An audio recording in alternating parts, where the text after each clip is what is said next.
Hello， 大家好，我是利恩。你知道吗？在美国，现在对女性的人身安全最危险，也就是特别是这个性犯罪事件这个女性最没有保障的地方是在哪里？我可以告诉你，并不是一般人所以为的这个比较贫穷的这个平民地区或者说是这个夜深人静的这些街头巷尾。现在美国女性最害怕去的地方也就是认为这边是最有可能会发生性犯罪问题的地方是女子监狱为什么会这样呢？事实上，这是有原因的过去这么长时间以来，民主党执政呢，我们都知道民主党对于现在所谓的跨性别者提出了各式各样匪夷所思的这个所谓的保障或者说待遇离谱到一个什么程度呢？在这个民主党的大本营，也就是加州我们知道过去加州始终都是民主党的铁票区加州政府呢就已经立法通过了一项对于这个跨性别犯罪者的政策，就是任何人只要你在要受刑服役，也就是要去监狱前呢，你都可以随时跟州政府提出说你自己的一个性别认同。那州政府呢就会经过一段呢看似好像审查，但是其实完全是尊重你的自主认同，而帮助你决定你的分配监狱所在。换句话说，只要你自己觉得你是女人，哪怕你的生理性别是男性呢，你都可以改成到女子监狱去服刑。结果没想到过去这一段时间，在加州爆发了女子监狱的高比例的强奸案，很难想象对吧？我都在女子监狱了，结果我居然变成被害者。这个事情说实在，我们必须要用一个严肃的心情面对，因为关押的女子犯人也是人，他们有最基础的至少是人身安全的一个自由跟保障服刑本身就已经是法院给他们的惩罚，但你总不能够说在监狱里面还受到强奸这样的待遇，难道这个是州政府的二次处罚吗？2024年9月25号的时候呢，在参议院的听证会所召开的一次讨论的内容，这个内容就是由 Cassie Bowler 呢，她是一个独立女性论坛的成员，她在听证会就要作证表示说，加州目前的这个政策呢，使得有非常多的女性囚犯呢，已经纷纷的不断的反映他们在监狱里头受到的性伤害部分呢，是这个监狱漠视，或者说监狱没有保障他们的一个严重的监狱问题。那我们就来看看这一次的听证会是有怎么样的一些你很难想象、很难理解的这样的一件事情吧。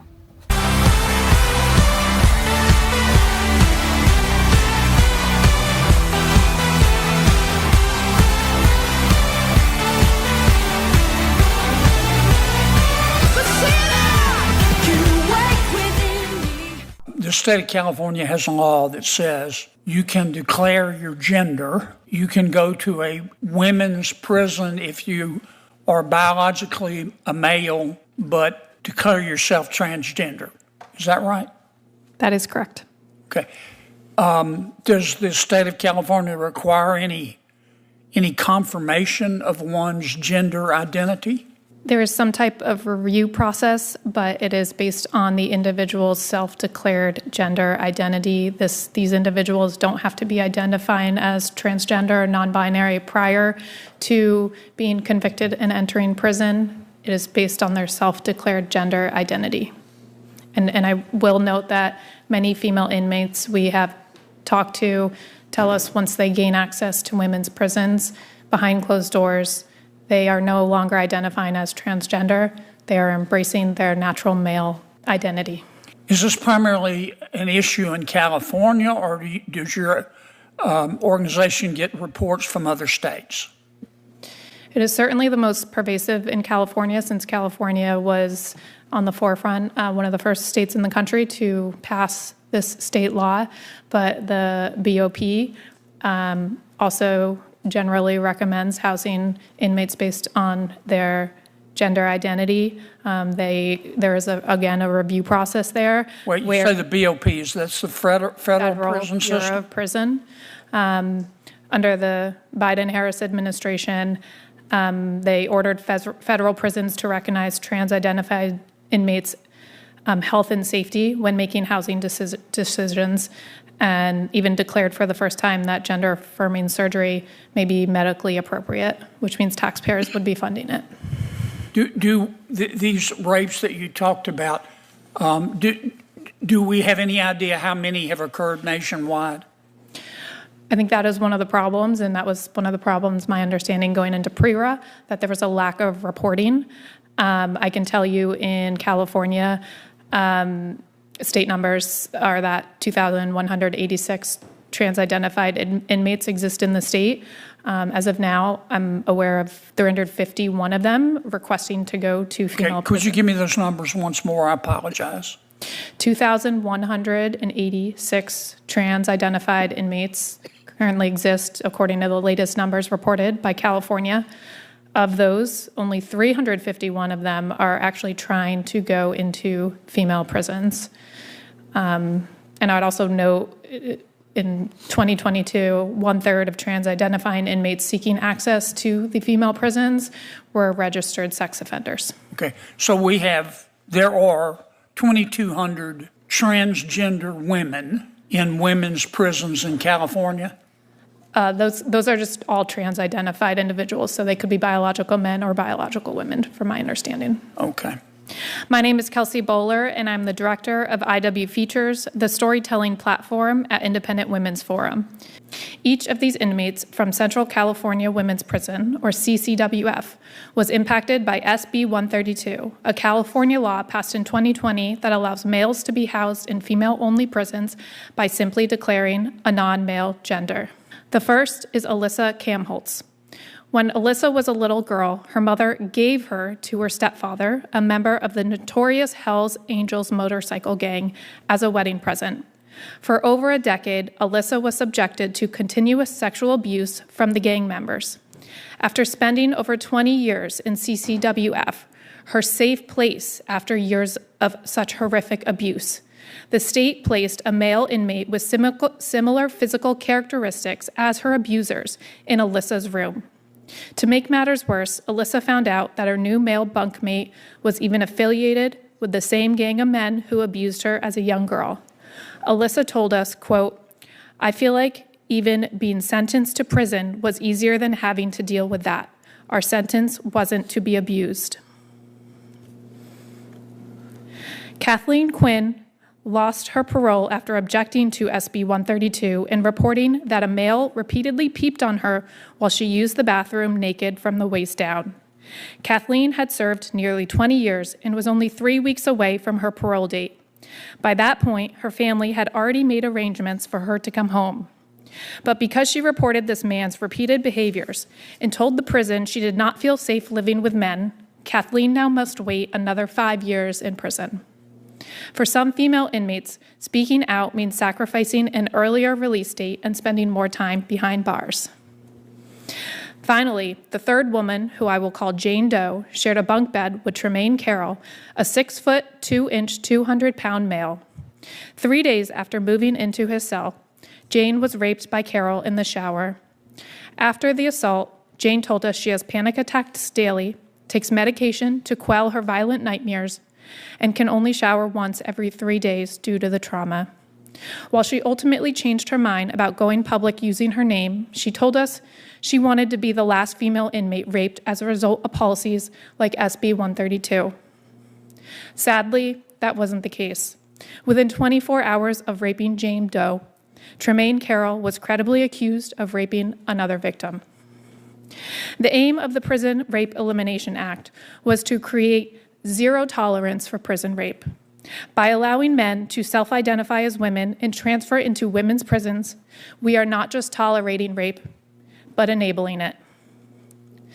Similar to the situation we were in prior to the passing of PRERA, the need for more data on the effects of policies that allow male inmates into women's prisons is obvious. But we shouldn't wait for data to dictate what these stories already make clear. Policies that grant inmates placement based on their self-declared gender identity have already caused demonstrable harm. Nationwide, an estimated 86% of women in jail are sexual violence survivors, As Senator Cory Booker has aptly described it, there's a survivor of sexual trauma to prisoner pipeline. Putting these women directly back into the nexus of their crimes not only puts them in physical danger, it robs them of the opportunity to rehabilitate and heal. Before closing, I would like to thank this committee for its recent decision to oppose judicial nominee Sarah Netburn. Opposing Netburn's nomination was a meaningful step towards protecting our forgotten female inmates, but so much more must be done. Until all female inmates are protected, Independent Women's Forum will continue amplifying their stories so that all Americans understand the inhumanity of locking up female victims of abuse with convicted male rapists, pedophiles, and murderers. This is not a left or a right issue. It is a human issue. Incarcerated women need and deserve female-only spaces. Anything less is a violation of their dignity and their most basic human rights. Thank you for your time, and thank you for allowing me to be a voice for so many women who, for so long, were unable to speak for themselves. 我想刚刚大家可以听到一个 Bowler 女士呢，按照她的证词呢，就是揭示出说，这些加州的所谓跨性别保护的法案呢，其实是带来非常严重的混乱跟负面影响。我们之前曾经做过影片讨论到现在对于跨性别者的保护保护到要模糊了所谓男性跟女性的界限有兴趣的可以在影片右上方去点选。但是呢，更令人不光只是在于人们对于性别的认知定义，更令人感觉到毛骨悚然、细思极恐的是，已经政府在实施这样子的一个无条件的尊重心理性别认同所带来的严重混乱。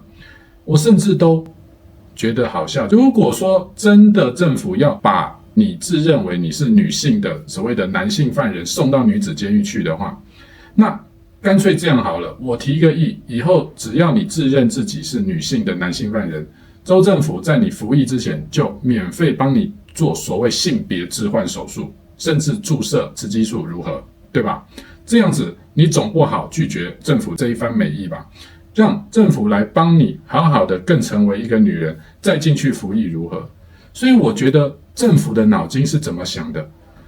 难道都不认为有那么高比例的机会会让男生有这个所谓的性冲动的犯罪者想要进去这个女子监狱吗？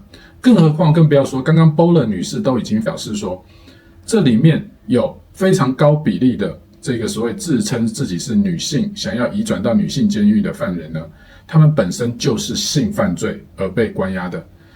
这不是很简单一个显而易见的一个事实吗？为什么州政府会允许这样子？你可能会想，哎呀，那这个也是州政府自己的政府主张嘛？不，这个事实上是整个民主党的一个主张。我们来看看哈里斯是如何接受 Fox 新闻电视台的主播专访时候，在针对这项议题上，他是如何的表达的。他们想推动的是，在这个监狱里头呢，你都可以来进行所谓性别置换手术。我们来听听他是怎么说的。More than 70% of people tell the country is on the wrong track. They say the country is on the wrong track. If it's on the wrong track, that track follows 3.5 years of you being vice president and President Biden being president. That is what they're saying, 79% of them. Why are they saying that? If you're turning the page, you've been in office for 3.5 years. And Donald Trump has been running for office. But you've been the person holding the office. Come on. Madam Vice President. You and I both know what I'm talking about. You and I both know what I'm talking about. I actually don't. What are you talking about? This particular one from the Trump campaign has gotten a lot of attention. Kamala supports taxpayer-funded sex changes for prisoners. Surgery. For prisoners. For prisoners.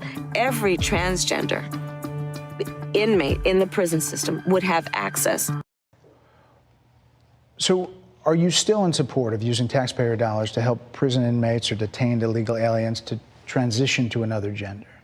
I will follow the law. And it's a law that Donald Trump actually followed. You're probably familiar with, now it's a public report, that under Donald Trump's administration, these surgeries were available on a medical necessity basis to people in the federal prison system. And I think, frankly, that ad from the Trump campaign is a little bit of like throwing stones when you're living in a glass house. The Trump aides say that he never advocated for that prison policy and no gender transition surgeries you know what? You got to take during responsible for what his happened presidency. in your administration. Yeah, no surgeries happened in his presidency. It's in so black and white. Would you still advocate for using taxpayer dollars for gender reassignment surgeries? I will follow the law, just as I have think say Donald Trump would say he did. 好，所以你可以看到呢，贺锦丽啊，其实始终闪烁回避的一个问题啊。他说要遵照法律，遵照法律，可是在川普任内就没有实行过任何一桩在监狱里头对于犯人还由政府出资来协助帮忙做所谓的性别重置手术，对吧？所以现在听起来有点好笑，是说贺锦丽究竟是为了这些女性犯人的安全而来想要这些男性赶快的早点实现成为女性的愿望，好降低这个犯罪率吗？我看恐怕不是。其实摆明了就是自己知道已经允许男性进入女子监狱之后所带来的后果，所以呢勉强只是利用一个附加的配套方案，表示呢我们都可以鼓励这些男性犯人呢，既然你自认自己是女性，好嘛，那也许干脆我们就帮你在监狱里头，我们就帮你做所谓的性别置换手术。试问有几个人会真的去申请？